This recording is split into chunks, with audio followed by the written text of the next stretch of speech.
আজকে হচ্ছে আপনাদেরকে দেখাবো সেই ভাইরাল মুড়ি ভাজা ভর্তা। তাও আবার একবার ভাজলে সংগ্রহ করা যাবে ১ মাস। হ্যাঁ, এটা সত্য। তো দিয়ে দিলাম হচ্ছে কড়াইতে একটু বাদামটা ভেজে নিব। তো আমি তেল ছাড়া হচ্ছে ভেজে নিব।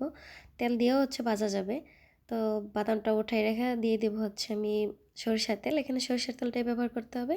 আর দিয়ে দিলাম হচ্ছে একটু আদা কুচি, তারপরে দিয়ে দিব হচ্ছে পেঁয়াজ, এরপর দিয়ে দিব হচ্ছে রসুন, আর দিয়ে দেবো একটু লবণ।